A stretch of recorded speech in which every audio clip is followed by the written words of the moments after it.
Assalamualaikum dan selamat bersua semula guys. Tangkap tayang pada kali ini membawa anda semua mengenali rempah ratus. Jika anda penggemar makanan dan minuman, mahu atau tidak, anda perlu belajar dan mengenali rempah ratus. Rempah ratus bukan sahaja digunakan di dalam masakan, malah ianya juga mempunyai nilai dalam perubatan dan juga haruman. Mempunyai rupa, haruman dan bentuk yang berbeza-beza. Melalui video kali ini, Tangkap Tayang ingin berkongsi maklumat yang kebanyakannya dicedok dari bahan bacaan di internet agar dapat memberi manfaat kepada anda yang menonton video ini. Jom saksikan. Kita masuk kepada rempah ratus yang pertama, iaitu kulit kayu manis. Nama saintifik kulit kayu manis ialah Cinnamomum zeylanicum dan berasal dari keluarga Lauraceae. Dalam bahasa Inggeris, ianya dipanggil cinnamon. Dalam bahasa Indonesia sama juga dengan bahasa Malaysia yang memanggilnya sebagai kulit kayu manis. Ia juga dikenali sebagai chow kuai, yuk kuai, ilavangam. Di dalam masakan, ianya banyak digunakan sebagai penumis untuk kari, rendang dan sebagainya. Manakala di dalam dunia perubatan, ianya berfungsi dengan sifat memanas dan mengering. Dari itu sesuai diamalkan untuk mengubati selesema serta melancarkan pengaliran darah. Ia dikunyah bagi mengeringkan hingus. Amalan membancuh susu yang dicampur dengan sedikit serbuk kulit kayu manis juga berkesan untuk meredakan sakit itu. Kesannya lebih lembut daripada halia, tetapi tindakannya lebih keras. Kedua-dua herba itu seringkali direbus bersama-sama bagi menghasilkan minuman yang melegakan bagi mengatasi masalah lenguh-lenguh badan, terutamanya di bahagian kaki, tangan, lutut dan pinggang yang berpunca daripada kesejukan. Air rebusan kulit kayu manis dan halia juga sesuai diamalkan oleh kaum wanita yang sering mengalami senggugut atau kesakitan di bahagian ari-ari dan kaki. Di samping itu, ia juga boleh digunakan untuk berkumur dengan tujuan mengubati sakit gusi dan juga menghilangkan masalah pernafasan berbau.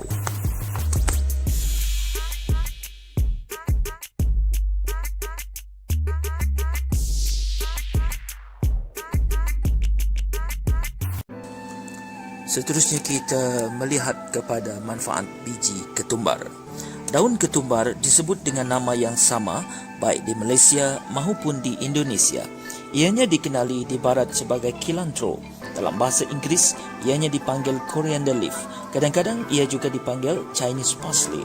Daun dan biji ketumbar menyumbang kebaikan yang hampir serupa dari segi perubatan, terutama dalam membantu meredakan ketidakhadaman dan mencegah jangkitan kuman pada luka. Biji ketumbar telah ditemui dalam kubur Fir'aun di Mesir.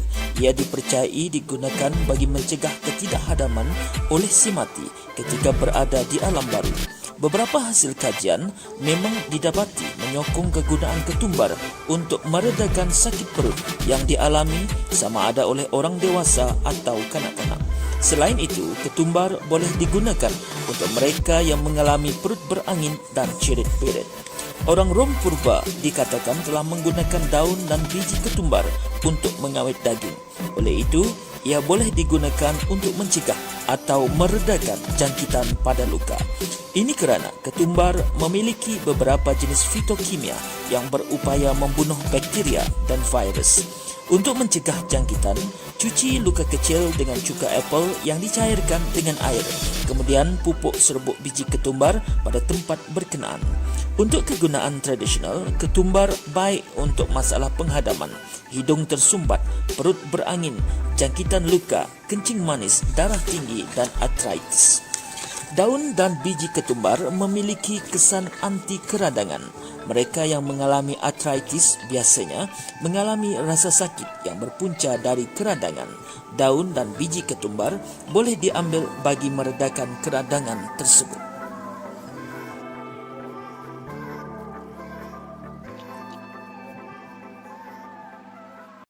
Kita teruskan dengan mengenali rempah ratus berikut, iaitu buah pelaga. Buah pelaga dalam bahasa Malaysia, kapulaga dalam bahasa Indonesia dan cardamom dalam bahasa Inggeris mempunyai rasa dan aroma yang harum dan segar. Selain daripada penggunaannya dalam resepi masakan, masyarakat Arab di Timur Tengah menggunakan serbuk pelaga sebagai penambah perisa di dalam minuman kegemaran mereka seperti kopi, teh dan sirap. Pelaga merupakan rempah yang paling bernilai di dunia selepas zafaran. Selain dari menambahkan rasa di dalam masakan atau minuman kegemaran, pelaga secara tradisi digunakan untuk pelbagai tujuan perubatan seperti membantu penyembuhan halitosis, nafas berbau serta menguatkan kusi. Sangat bermanfaat bagi mereka yang mengidap penyakit asma, bronkitis dan pelbagai penyakit yang berkaitan dengan alahan pernafasan. Merangsang pencernaan dan bermanfaat bagi mereka yang menderita kembung perut dan angin. Membantu membersihkan badan dengan adanya ciri nyah toksik di dalamnya dan membantu melegakan asid di dalam perut.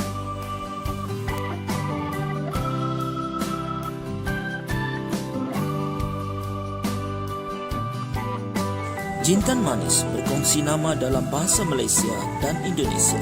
Ianya dikenali sebagai fennel dalam bahasa Inggeris dan merupakan sejenis rempah yang selalu digunakan di dalam masakan seperti kari, rendang dan lain-lain.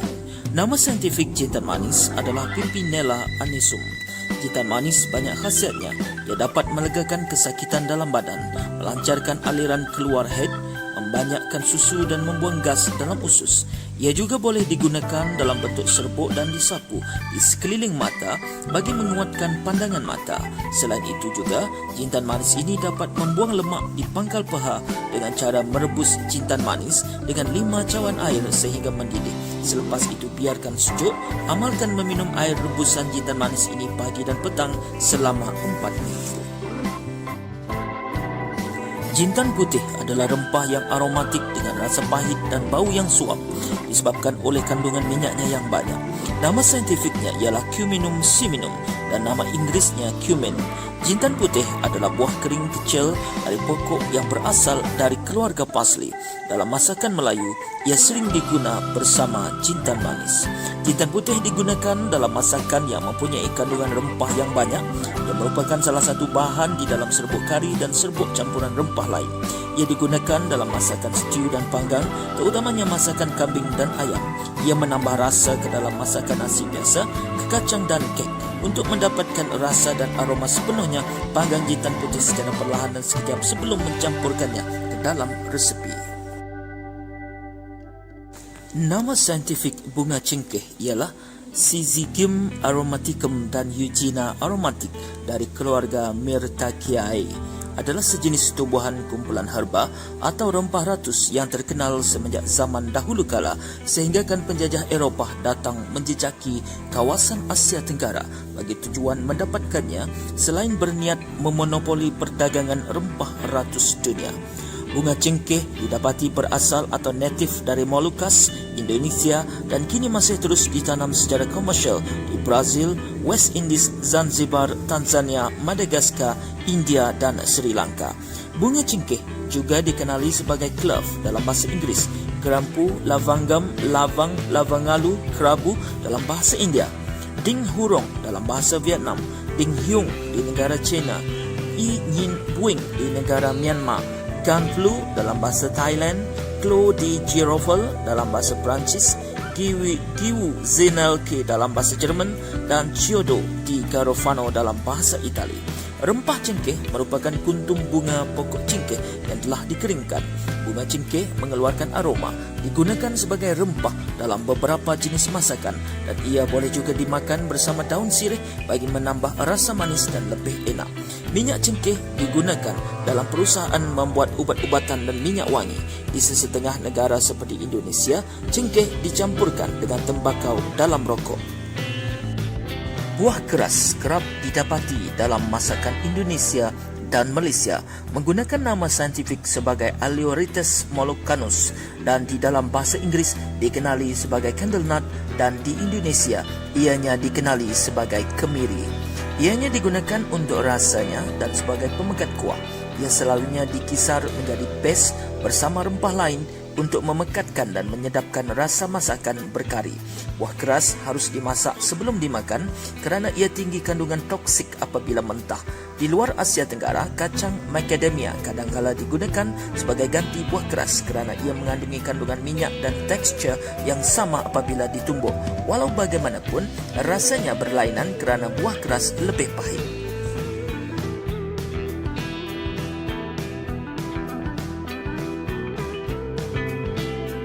Serbuk kari adalah campuran lebih daripada 20 rempah dan herba yang dikisar bersama. Antaranya ialah cili, buah pelaga, kulit kayu manis, bunga cingkih, daun ketumbar, jintan putih, jintan manis, halba, buah pala, lada, kaskas, bijiran pijan, safran, asam jawa dan kunyit yang memberikan warna unik keemasan. Walaupun bahan utama adalah sama, namun setiap pengguna mempunyai komposisi adunan tersendiri. Oleh itu, rasa serbuk ini sering berlainan. Lebih elok kualiti bahan, lebih eloklah rasanya dan hidangan yang menggunakannya. Disebabkan perbezaan itulah terjadinya pelbagai jenis serbuk kari dengan rasa yang unik dan bersesuaian dengan asal-usul terhasilnya serbuk ini. Ia dicampurkan ke dalam masakan bersama-sama rempah lain untuk menambahkan rasa. Walaupun namanya serbuk kari, namun ia tidak mengandungi daun kari langsung.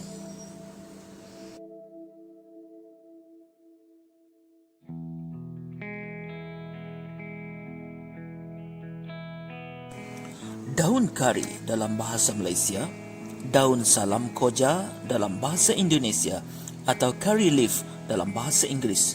Selain dari digunakan di dalam masakan, ia mempunyai khasiat perubatan yang tinggi dan digunakan dengan meluas dalam perubatan India.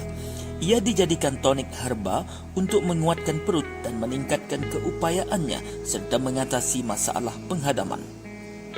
Ia juga boleh digunakan sebagai laksatif lemah untuk mengatasi masalah sembelit. Jus daunnya yang segar dicampur dengan jus limau nipis digunakan untuk mengatasi masalah loya dan pening, terutamanya akibat makan lemak yang berlebihan.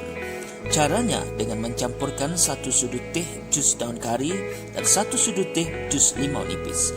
Jus daun kari yang dicampur dengan madu juga dapat menjadi penawar kepada cirit-berit dan buasir. Air rebusan kulit batangnya yang kering dapat digunakan untuk mengubat diabetes ataupun kencing manis. Amalan memakan 10 helai daunnya setiap hari selama 3 bulan dikatakan dapat mencegah kencing manis yang disebabkan oleh keturunan dan kegemukan. Selain dari itu, daun kari juga dapat mencegah uban. Amalan memakannya tidak perlu direbus kerana akan mematikan kandungan enzim dan menjadi tidak berkesan. Buahnya yang dididihkan dengan minyak kelapa hingga kehitaman boleh dihancurkan dan digunakan untuk merawat gigitan serangga dan haiwan berbisa. Daunnya yang dihancurkan dan dijadikan pes boleh digunakan untuk merawat lebam dan bengkak dengan cara menampalkan pada bahagian yang sakit itu. Dalam bahasa Malaysia dan Indonesia, ianya dikenali sebagai biji sawi atau di dalam bahasa Inggeris dikenali sebagai mustard seed. Sering dicampurkan bersama rempah ratus ke dalam masakan sebenarnya memiliki kelebihan yang tidak diduga jika dibandingkan dengan kekerdilan saiz bijian itu. Menurut Imam Abu Hanifah, biji sawi boleh menyembuhkan penyakit serta menghilangkan kesan penyakit. Kenyataan ini diceritakan oleh Rasulullah sallallahu alaihi wasallam. Hadis daripada Ibnu Abbas daripada Rasulullah sallallahu alaihi wasallam, sesungguhnya baginda bersabda, apakah 2 perkara yang dapat menyembuhkan sesuatu? Lalu baginda menjawabnya sendiri, biji sawi dan sifat sabar. Wujud percanggahan di antara ulama tentang kesahihan hadis ini. Ramai yang mengatakan ia sebuah hadis daif. Namun begitu, Ibnu Tayyib, seorang ulama yang pakar perubatan, telah menghuraikan khasiat-khasiatnya di dalam kitab At-Tibbun Nabawi, iaitu biji sawi mampu memanaskan tubuh badan, melawaskan perut dan melicinkan salur tahi perut, mengeluarkan cacing daripada perut, mengelakkan bengkak limpa, mengikis kudis bernanah, merangsang nafsu syahwat, mengelakkan sesak nafas, menambah selera makan, mengikis kekotoran dan kesat pada limpa, membersihkan paru-paru, melancarkan pengaliran darah haid, mengeluarkan peluh daripada liang peluh yang tersekat, menghilangkan rasa lenguh atau bisa pada pangkal paha, melapangkan paru-paru dan daripada lendir yang melekat. Jika diminum dengan campuran biji sawi yang digiling, ia dapat membantu menyembuhkan penyakit sopak. Jika disalut dengan madu, seterusnya ia dimakan dapat meredakan bengkak pada limpa. Jika dicampur dengan air dan diminum, ia dapat memasakkan sebiji bisul yang tumbuh.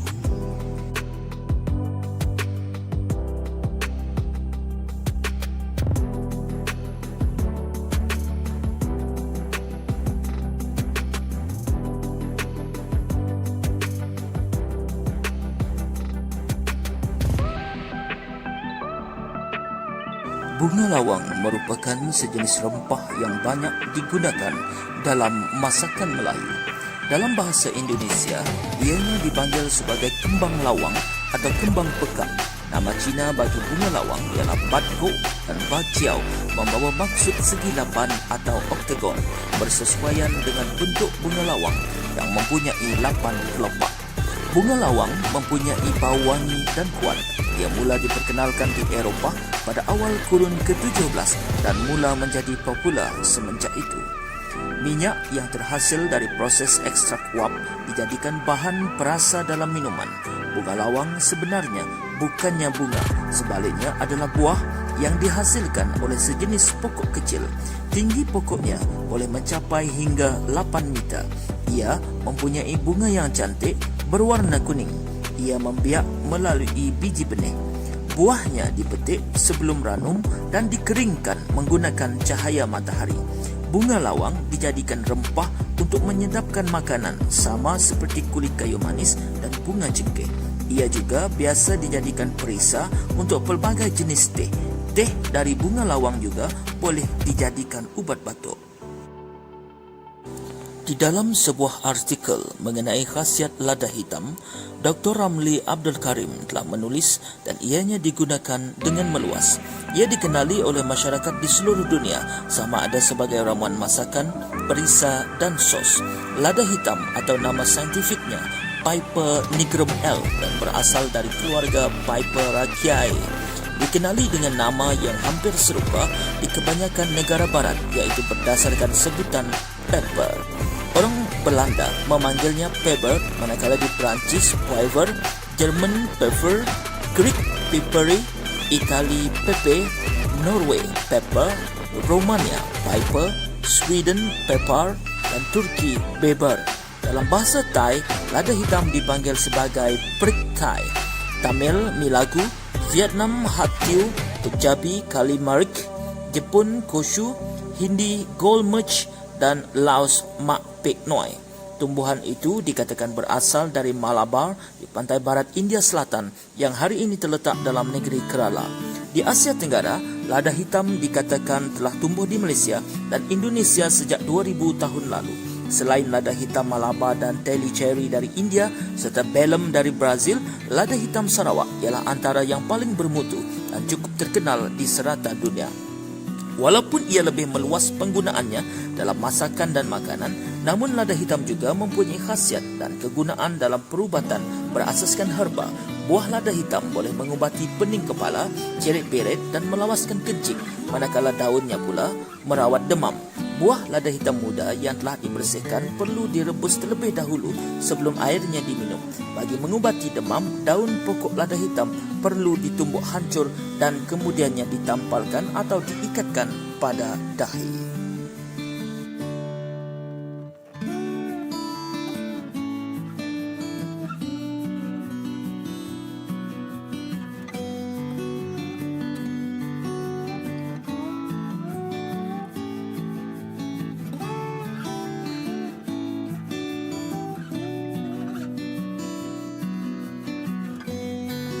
Lada putih mempunyai rasa yang lebih tajam dan lebih pedas berbanding lada hitam.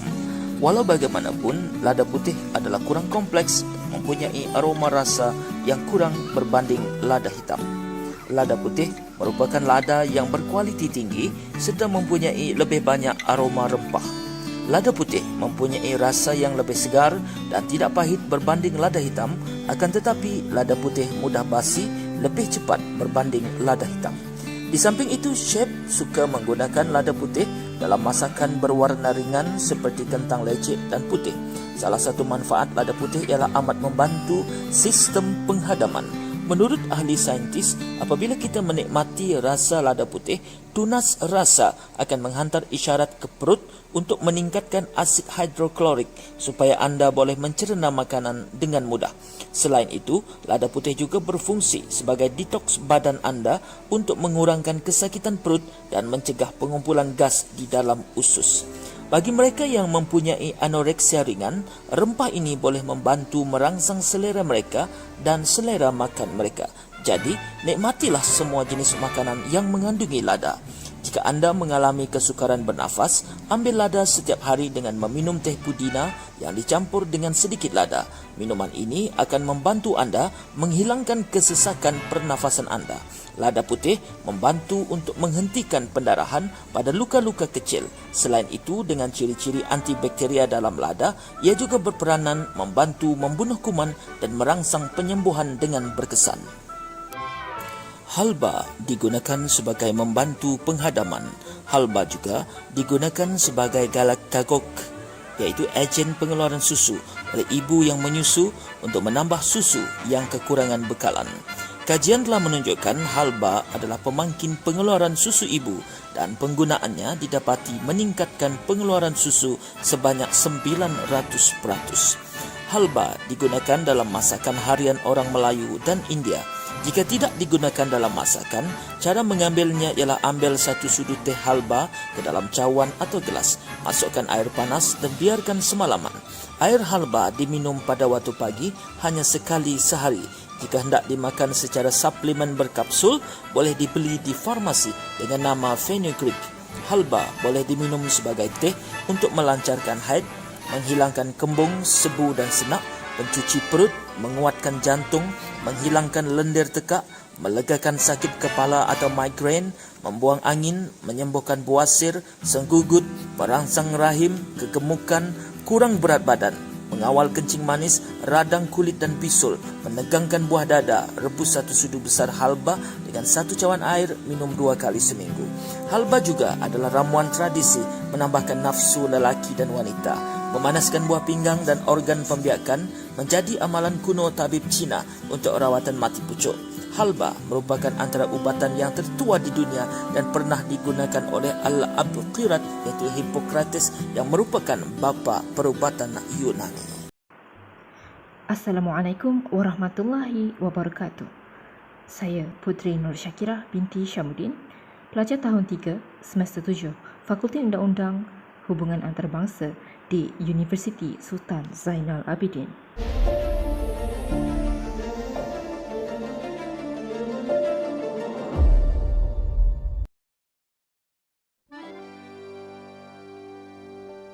Pada video kali ini, topik yang ingin saya kongsikan kepada semua adalah maklumat berkenaan aktiviti perdagangan di Nusantara sewaktu kegemilangan Melayu Melaka.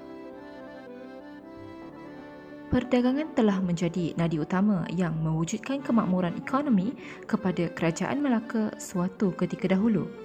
Selain menjadi kuasa politik, Melaka juga telah menjadi kuasa ekonomi terbesar di Nusantara.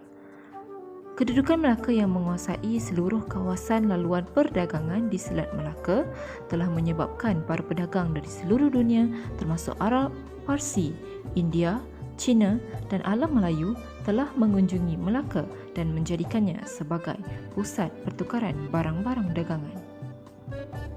Nusantara sendiri menjadi sangat terkenal kerana hasil rempah ratusnya, selain pelbagai hasil tanaman yang disebutkan dalam catatan Cina, India dan Arab. Secara ringkasnya, perdagangan rempah ratus telah pun bermula sejak 4,000 tahun yang lalu. Ia dipelopori oleh pedagang-pedagang dari Timur Tengah yang memperoleh bekalan daripada kawasan sekitar laluan sutera, terutamanya dari India. Nilai rempah ratus ini sangat tinggi di Eropah kerana kegunaan dan permintaannya selalu melebihi bekalan yang dimiliki. Antara barangan yang mendapat permintaan yang sangat tinggi pada ketika itu adalah cengkeh dan buah pala. Sejarahnya, pada zaman kuno Eropah, buah pala memiliki nilai yang sangat tinggi berbanding emas. Orang-orang Eropah menggunakannya sebagai bahan perisa, pengawet makanan, wangian, bahan kosmetik, zat perangsang, dan buah pala juga turut digunakan dalam perubatan di Eropah. Buah pala ini merupakan tanaman endemik Kepulauan Banda dan pada tahun 1511, ekspedisi pertama Portugis ke Melaka adalah sebenarnya bertujuan untuk mencari banda demi mendapatkan bekalan buah pala untuk diperdagangkan di Eropah. Tumpuan para pedagang di Melaka antara lain disebabkan oleh kekayaan bumi semenanjung Tanah Melayu dengan emas yang sudah terkenal sejak zaman Ptolemy lagi, iaitu pada tahun 150 Masihi. Melaka telah menjadi pasaraya besar dunia yang memperdagangkan barang-barang dagangan di seluruh dunia. Ini menggambarkan kekuatan ekonomi Melaka terhadap dunia dengan menganggap Melaka adalah emporium dunia di mana apa sahaja barang dagangan yang ada di dunia ini dapat dibeli di Melaka. Walaupun Portugis telah menduduki Tanjung Harapan, Hormuz dan Goa di India, mereka masih melihat bahawa untuk menguasai dunia, mereka mesti menguasai Melaka sama ada melalui perdagangannya atau politik. Seorang pengembara dan penulis Portugis yang bernama Duarte Barbosa dalam mengulas mengenai Melaka pernah berkata, He who is Lord of Malacca has his hand on the throne of Venice. Kata-kata beliau ini membawa maksud, sesiapa yang menguasai Melaka, dia dapat menguasai perdagangan dunia. Hal inilah yang akhirnya mendorong Portugis untuk menyerang Melaka bagi membolehkan mereka menguasai perdagangan dunia. Akhir sekali dapat disimpulkan bahawa Nusantara sememangnya kaya dengan hasil buminya yang melimpah ruah. Masyarakat di Nusantara juga sangat mahir dalam ilmu lautan serta ilmu perdagangan. Hampir semua rempah ratus yang berharga dalam perdagangan antarabangsa suatu ketika dahulu berasal dari Nusantara, dan segala pengumpulan pengangkutan ke barat Nusantara dilakukan oleh orang-orang Melayu, orang-orang Jawa, orang-orang Banda yang sangat mahir dengan aktiviti perdagangan dan pelayaran. Hal ini demikian kerana Nusantara merupakan sebuah kawasan yang terdiri daripada pelbagai kepulauan, dan untuk tetap saling berkomunikasi, laut adalah penghubung bagi segalanya. Sekian.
Setiap makanan dari sumber semula jadi di sekeliling kita seperti bijirin, air, susu, telur, sayuran, buah dan rempah ratus dijadikan Tuhan dengan khasiat tersendiri, namun manusia sering lupa mengenainya. Menyingkap sejarah naturopati moden yang diperkenalkan Dr. Benedict Last di Amerika Syarikat sekitar 1890-an, rawatan menggunakan sumber dari alam semula jadi ini banyak membantu meningkatkan tahap kesihatan dan ia mula menarik minat masyarakat. Menyedari pentingnya beralih kepada sumber alam semula jadi dalam usaha meningkatkan tahap kesihatan serta merawat pelbagai penyakit, perunding farmasi dan narupati Profesor Dr. Ananda Krishnan mula menjalankan kajian terhadap beberapa jenis rempah ratus yang menjadi makanan harian masyarakat di rantau ini dan mendapati ia dapat membantu meningkatkan daya tahan badan. Dalam hal ini, bijirin, kekacang dan rempah ratus seperti ketumbar, jintan, kunyit dan macam-macam lagi rempah ratus dari timur yang mengandungi ejen yang mampu merawat serta memulihkan tenaga dan merawat serta memulihkan sistem dalam badan manusia. Dalam isu pengambilan sari daun betik untuk merawat demam denggi, Krishnan turut mempertikaikan kajian yang dijalankan pihak Institut Penyelidikan Perubatan kerana daun betik yang digunakan dalam perubatan herba dan penawar denggi mengandungi sejenis racun dikenali cyanogenic glycosides. Kaji dia punya Have you done? content. I don't have to do. Orang sudah buat di luar negeri. Saya mengapa mau repeat lagi? Buka lagi satu, bukan research saya untuk papaya leaf. I know papaya leaf cannot be used for medicine. Saya tengok starting material ini, starting material betul atau tidak. Is it valid and worthy for research and development? So bila kita kaji, we do literature survey, apa-apa dia orang sudah buat, tidak ada orang yang betul buat-buat. Okay, dari papaya leaf untuk buat satu rumusan atau resipi satu ubat untuk sesuatu penyakit yang tertentu. University dan college ke mana-mana research sudah buat research atau papaya, sudah buat content study. So saya tahu ini valid punya Cornell University sudah buat. Saya tengok ini tak boleh pakai. You cannot use as a starting material because apa ada dalam itu tidak berkaitan dengan punca denggi. Punca denggi itu ialah keruntuhan imuniti seseorang pada masa nyamuk digigit yang mengandungi virus. Keruntuhan atau kelemahan imuniti, macam mana daun betiknya content boleh naikkan imuniti?